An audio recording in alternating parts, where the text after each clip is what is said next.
करना शुरू कर देंगे। जो जैसे आप कर रहे हो वैसे ही वो भी करना शुरू कर देंगे। किस चरण में?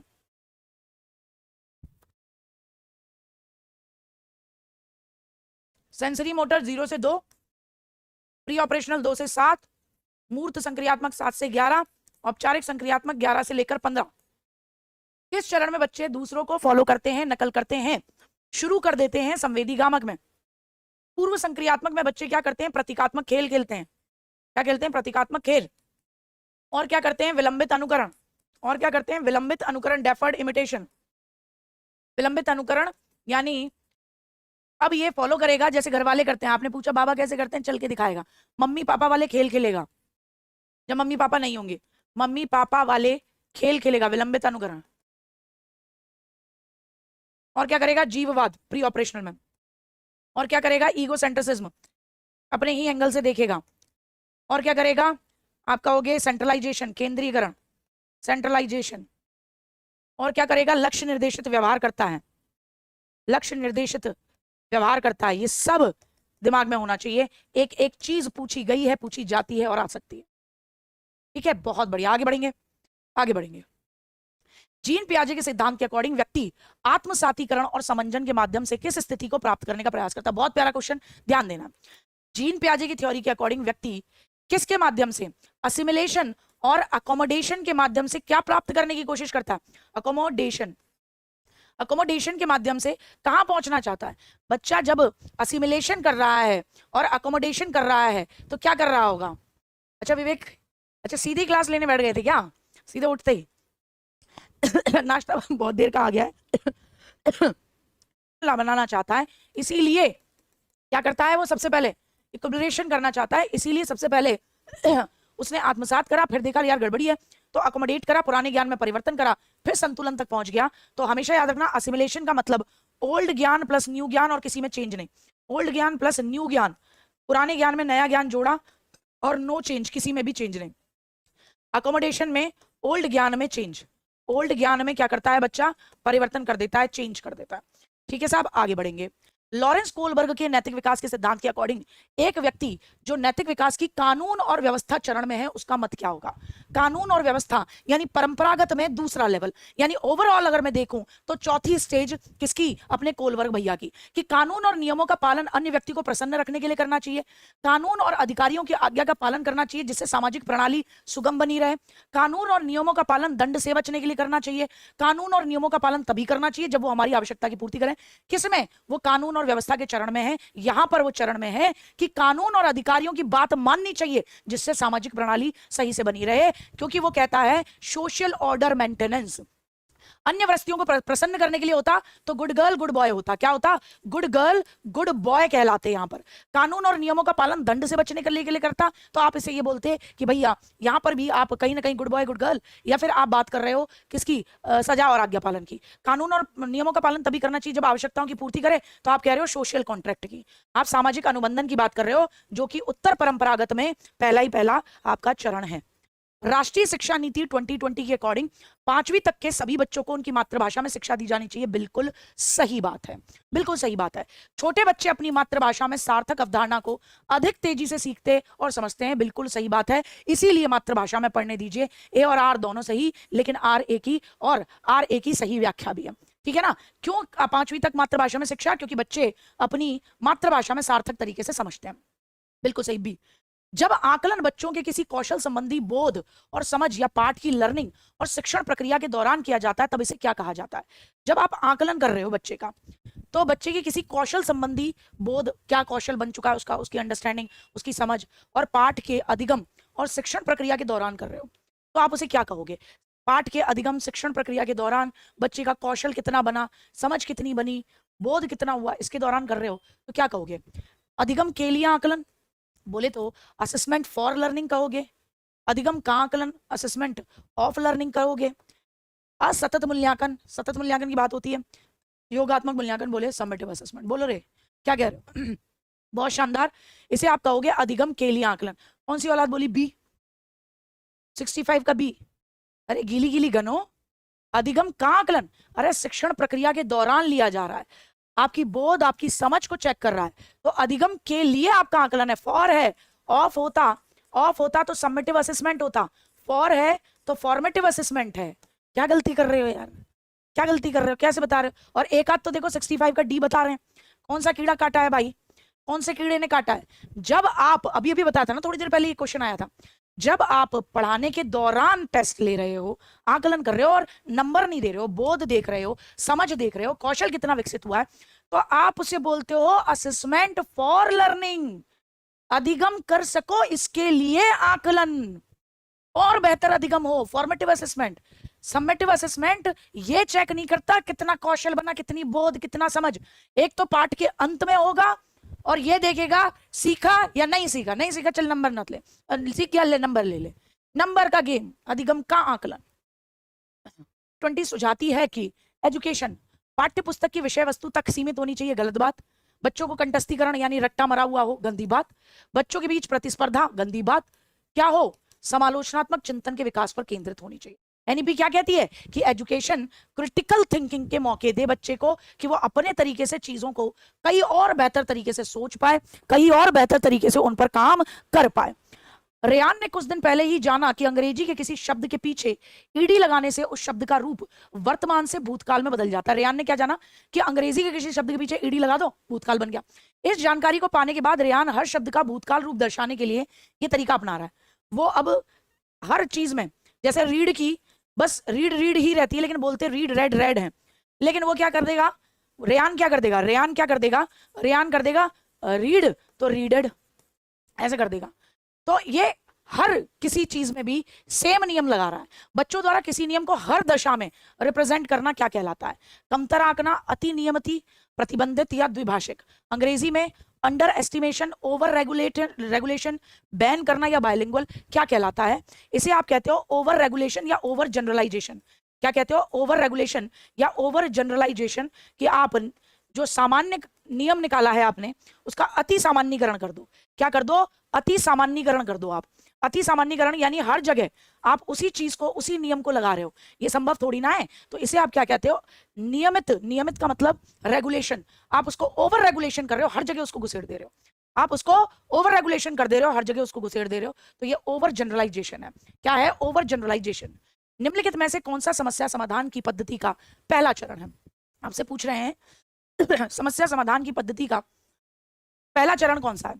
समस्या को परिभाषित करना, या समस्या की पहचान, या जानकारी, समस्या से संबंधित प्रासंगिक जानकारी खोजना, या हाइपोथेसिस का निरूपण करना। देखो गुड्डा, पहले अच्छे से देखो, देखो अंग्रेजी में भी देख लो, बाद में तुम कहोगे आप हमको अंग्रेजी में नहीं दिखाई, इसलिए हमारा गलत हो गया, इसलिए अंग्रेजी में भी दिखा रहे हो। अब याद रखना, ये जो तुम अपनी मर्जी से हर जगह एक ही चीज को घुसेड़ देते हो, ये क्या है? ओवर जनरलाइजेशन, अति नियमितता। वो तुम्हारा ही भैया है रेयान, सीख गया तो हर जगह ईडी ईडी ईडी लगा दे रहा है। ओवर जनरलाइजेशन क्या कहेंगे गुड्डा इसको? Over generalization. बहुत बढ़िया बिट्टू। सबसे पहले यार गुरु समस्या की पहचान होनी चाहिए। समस्या की पहचान के बाद गुड्डा फिर उसको परिभाषित करना चाहिए। परिभाषित करने के बाद में आप उसकी क्या करोगे? परिकल्पना, यानी जो आपने हाइपोथेसिस बनाई है उसको फॉर्मुलेशन करोगे। उससे पहले हाँ उसको फॉर्मुलेट करोगे, और जब परिकल्पना को फॉर्मुलेट करने लगोगे तो आप प्रासंगिक जानकारी की खोज करोगे उस परिकल्पना को फॉर्मुलेट करने के लिए। ठीक है ना? आ जाओ। तो देखो आइडियल मॉडल है, याद रखना समस्या समाधान का कौन सा मॉडल है? आइडियल मॉडल है, मोस्ट इंपॉर्टेंट। लेकर लाई हूं तुम्हारे लिए, मोस्ट इंपॉर्टेंट। समस्या को पहचानना सबसे पहले, फिर समस्या है क्या परिभाषित करो, फिर समाधान खोजो, मतलब समाधान खोजो, हाइपोथेसिस बनाओ। उसके लिए हाइपोथेसिस बनाना, हाइपोथेसिस फॉर्मेशन, ये ऐसे समाधान निकाल लेंगे। फिर जो रणनीति बनाई उस पर काम करो गुड्डा, फिर उस पर पुनर्विचार करो और मूल्यांकन करो, चीजें खोज खाज के कि ये ढंग से काम कर रहा है या नहीं कर रहा है। तो ये पूछा जाता है बेटा, ये विशेष तौर पर याद रखना, ये चरण याद होनी चाहिए। संज्ञानात्मक विकास के साथ बच्चों को विद्यार्थियों की भावात्मक खुशहाली सुनिश्चित करनी चाहिए। यानी संज्ञानात्मक विकास के साथ स्कूल को क्या करना चाहिए? बच्चे की इमोशनली भी बच्चा एकदम खुश मिजाज हो। बिल्कुल बेटा यार, संज्ञानात्मक मेंटल डेवलपमेंट तो हो, लेकिन क्या हो, लेकिन साथ ही साथ इमोशनली भी तुम एकदम दिल से एकदम खुश हो मेरी क्लास में, ये मेरे को सुनिश्चित करना पड़ेगा। किसी समस्या प्रश्न को हल करते समय विचारों का मौखिकीकरण समस्या समाधान कौशल में बाधा डालता है। अगर बेटा इसे सही भी मानते ना तो भी इसके साथ मैच नहीं खा रहा। यहां तुमने क्या बोला? टीचर ये देखे, स्कूल ये देखे कि बच्चा इमोशनली भी खुश हो मेंटल डेवलपमेंट के साथ।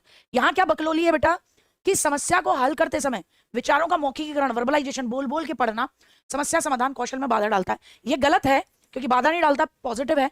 और वाइगॉत्स्की कहते हैं ये तो बहुत अच्छी बात है, तुम भी, इसलिए मैं तुमसे कहती हूँ कि मन ही मन में पढ़ा तो करा करो, क्वेश्चन पढ़ने का तरीका तुम्हारा गलत है। लेकिन अगर ये सही भी होता ना कि समस्या समाधान कौशल में मदद करता है, तो भी ये इसको सपोर्ट नहीं कर रहा था, ये दोनों अलग थे, ठीक है ना। सी हो गया बेटा। आओ, जीन पियाजे के संज्ञानात्मक विकास के सिद्धांत के अकॉर्डिंग किस अवस्था में बच्चे अनैच्छिक क्रियाओं से ऐच्छिक क्रियाओं की तरफ बढ़ना शुरू कर देते हैं? बहुत प्यारा प्रश्न है बेटा जी, इसका जवाब दो। बच्चे इनवॉलेंट्री एक्टिविटीज से वॉलेंट्री एक्टिविटीज, पहले तो उनका कंट्रोल ही नहीं था अपनी एक्टिविटीज पे, तो अब इनवॉलेंट्री एक्टिविटीज से वॉलेंट्री एक्टिविटीज पर आ गए। पहले उनकी अनैच्छिक सहज क्रियाएं हो रही थी, अब वो अपने तरीके से जो चाहते हैं वो कर पाते हैं। पहले तो वो क्रियाएं जिन पर उनका कंट्रोल ही नहीं था, सुसु निकल गई, पॉटी निकल गई, अब उनका कंट्रोल है, ऐच्छिक क्रियाएं, सुसु जाना है नहीं जाना, चलो थोड़ी देर और गार्गी मैम की क्लास देख लेते हैं यार, क्या पता क्वेश्चन निकल जाए। एक देखो, एक बागड़ बिल्ला बिल्ली जैसा मुंह बना के क्यों कह रहा है मैम 61 गलत बताएं। एक बार देखना भाई 61 में क्या पेट में दर्द हो गया इसके, फिर बात कर लेना अच्छे तरीके से। नकल करना कब शुरू करता है, कब बच्चा अनुकरण करना शुरू कर देता है? मेरा छोटा सा बच्चा वही करता है जो हम कर रहे होते हैं, वैसे ही पेन लेकर, और तुम्हें यकीन ना हो तो अभी दिखा दूं मैं, उसे बुलवाऊंगी नहीं नहीं नहीं नहीं, और यहाँ करेगा नहीं नहीं नहीं, राधे राधे करो, राधे राधे। अनुकरण करना कब शुरू करता है बच्चा? ऊंट हो जाए जब 2 साल का तब, या 0 से 2 साल संवेदी पेशी में। क्या बात कर दी यार, किधर से पढ़ लिया है ये, किधर से पढ़ लिया है? और एकदम एकदम लाल मुंह बना के और बता रहा है, एकदम बिल्ली जैसा मुंह बना के यूं करके, गिली गिली गन कहीं का। आ जाओ, तो किस अवस्था में अनैच्छिक क्रिया से ऐच्छिक क्रियाओं की तरफ बढ़ गया? अभी तक उसकी अनैच्छिक क्रियाएं होती थी, उसका खुद की क्रियाओं पर कोई कंट्रोल नहीं था, ठीक है। अब लेकिन उसकी ऐच्छिक क्रियाएं होंगी। बताओ, बिल्कुल सही बात है, संवेदी घात्मक है। और इसमें भी सेंसरी मोटर में 0 से 2 होती है ना, तो अंतिम समय पर, इसमें अंतिम समय पर किस पर बेटा जी कहेंगे? अंतिम समय पर। जब सेंसरी मोटर का अंतिम समय आता है तब बच्चा कंट्रोल करना सीख जाता है अपनी चीजों को, अनैच्छिक से ऐच्छिक क्रियाएं करने लगेगा। अब उसकी मर्जी आएगी तो उठ के चलेगा, उसकी मर्जी नहीं आएगी तो उठ के वहीं बैठा रहेगा। तो अनैच्छिक से ऐच्छिक क्रियाओं की तरफ मूव कर गया, तो इसे आप क्या कहोगे? सेंसरी मोटर स्किल है, ठीक है ना। हाँ, क्या करेंगे? सेंसरी मोटर स्किल है, जिसमें बच्चा किसकी तरफ बढ़ना शुरू कर दिया? अनैच्छिक से ऐच्छिक क्रियाओं की तरफ बढ़ना शुरू हो गया। आगे आएंगे हिंज। हिंज, गुड मॉर्निंग मैम जी, कौन है ये बड़ा सा लंबा सा मैसेज लेकर?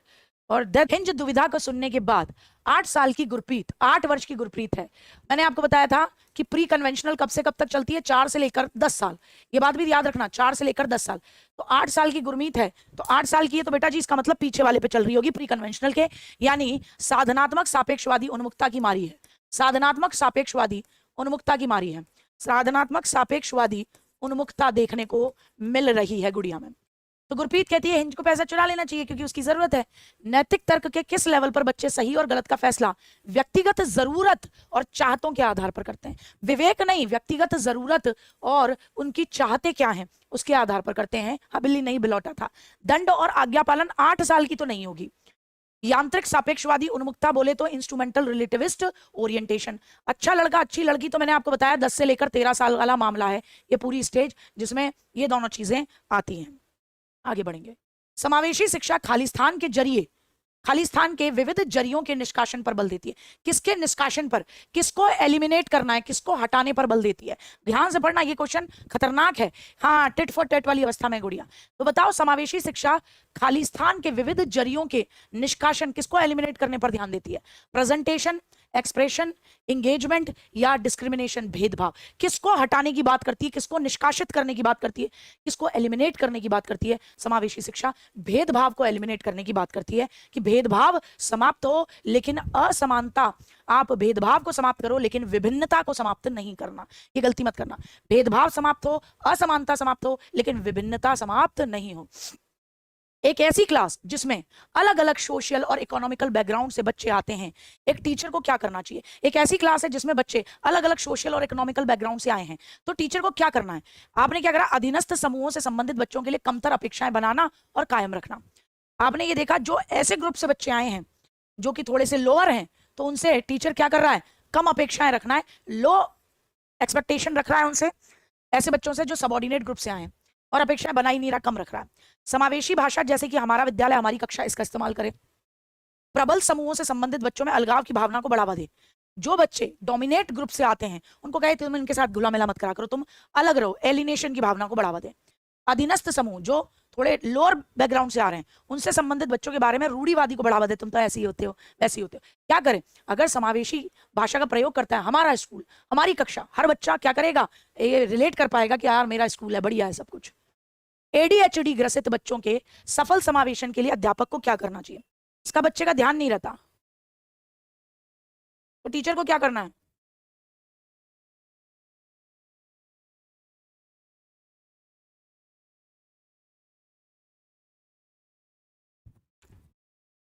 जो है उन्हें देखकर इसकी वैसी बैंड बज जाती है। और अगर आप परिवेश में व्यवधानों को अधिक कर दोगे तो नुकसान हो जाएगा। इसका तो वैसे भी ध्यान भटकता है। लंबे और जटिल लंबे लंबे काम दे रहे हो ताकि बच्चे समय प्रबंधन सीखें, अरे नहीं यार। संगठनात्मक आदतों के विकास में मदद मिल जाए, गैर लचीली विधि और दिनचर्या का इस्तेमाल करते हुए शिक्षण करना चाहिए। बताओ आप, राइट आंसर तो मुझे कहीं दिख ही नहीं रहा। अच्छा ये यहां तक है, तीसरा यहां से है यार, बच्चों को समय प्रबंधन, बच्चों को समय प्रबंधन और संगठनात्मक आदतों के विकास में सहायता करनी चाहिए। बच्चे को टाइम मैनेजमेंट और स्ट्रक्चरल आदतों की फॉर्मेशन में मदद करनी चाहिए। दूसरा यही खत्म था, तीसरे को भी घुसेड़ दिया भैया जी ने, ठीक है ना। तो इसमें क्या करनी चाहिए, मदद करनी चाहिए। के बारे में कौन सा कथन सही है? इमोशन और कॉग्निशन का आपस में कैसा रिश्ता है? अधिगम के लिए, लर्निंग के लिए आपका इंटरेस्ट, जिज्ञासा, ये संबंधित नहीं है। अरे भाई आपका इंटरेस्ट होगा, आपका क्यूरियोसिटी होगी, इसका क्या आंसर होगा, तभी तो मजा आएगा। अधिगम तार्किकता के अमूर्त संज्ञान के बारे में। लर्निंग क्या है कि आप किसी लॉजिक के अमूर्त संज्ञान, ऐसा लॉजिक जो दिखता ना हो, उसके बारे में। सूचना प्रसंस्करण कौशल मनोदशा से प्रभावित होता है। आप किसी सूचना को कैसे प्रोसेस कर रहे हो ये आपके इमोशन पर डिपेंड करेगा उस दिन।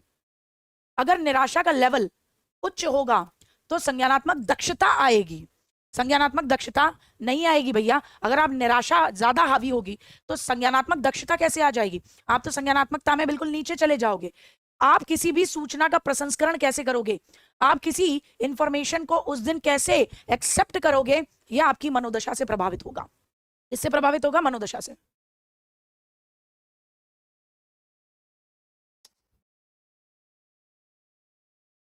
नेक्स्ट पर बात करते हैं। निम्न में से कौन सा नियम ये सुझाव देता है कि शरीर के विभिन्न अंग विकास के विभिन्न चरणों में अलग अलग दरों में विकसित होते हैं? कौन सा नियम ये बताता है कि शरीर के आपके जो अलग अलग अंग हैं वो विकास के विभिन्न चरणों में अलग अलग दरों में विकसित होंगे? अलग अलग अंग अलग अलग चरणों में अलग अलग रेट से विकसित होंगे। अलग अलग अंग, विकास एक आयामी है नहीं, विकास एक दिशीय नहीं, विकास एक असतत प्रक्रिया है, या विकास की दिशा अधोगामी और शीर्षगामी है। विभिन्न अंग विकास के अलग अलग चरणों में अलग अलग दरों में विकसित होंगे। यानी किसी का हाथ ज्यादा लंबा होगा, किसी का पैर ज्यादा लंबा होगा। बहुत बढ़िया।